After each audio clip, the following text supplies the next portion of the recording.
Hi lowly peoples. రీసెంట్గా కాళహస్తికి వెళ్ళినప్పుడు మంచి ప్లేసెస్ ఎక్స్ప్లోర్ చేద్దామన్న పాయింట్ ఆఫ్ వ్యూలో ఈ ప్లేస్కి కూడా వెళ్ళామన్నమాట. సో మీరైతే అరటి తోట అనుకుంటే పప్పులో కాలేసినట్టు. నాకు కూడా ఇక్కడికి వెళ్ళేదాకా ఇంత క్రేజ్ ఉంటుందని అస్సలు తెలీదు. ప్రతి శుక్రవారం కాళహస్తిలో సంత అయితే జరుగుతుందంట.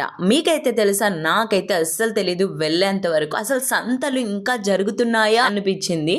వన్స్ నేనైతే ఫస్ట్ టైం ఒక సంతకి వెళ్ళడం, అబ్బా సీరియస్లీ చాలా అంటే చాలా క్రేజీగా అనిపించింది. ఇంకా అడ్రస్ విషయానికి వస్తే, మనం వన్స్ కాళహస్తిలో దిగిన తర్వాత ఏ ఆటో వాళ్ళని అడిగినా సరే ఈ సంత దగ్గర తీసుకొని వస్తారు. మనకి కాళహస్తి బాగా తెలుసుంటే రెడ్ చిల్లీస్ ఆపోజిట్ లో అయితే ఈ సంత అయితే ఎవ్రీ ఫ్రైడే జరుగుతుందంట. బల్క్ గా అమ్మడం వల్ల కాబోలు చాలా ఫ్రెష్ గా ఉంటున్నాయి. అలాగే స్పెసిఫిక్ గా ఈ రోజు కోసం ఎదురు చూసి చాలా కుటుంబాలు ఇక్కడికి వచ్చి బతుకుతున్నాయంట. అందువల్లే కాబోలు ధరలు కూడా చాలా తక్కువ ఉన్నాయబ్బా బయట నుంచి కంపేర్ చేస్తే.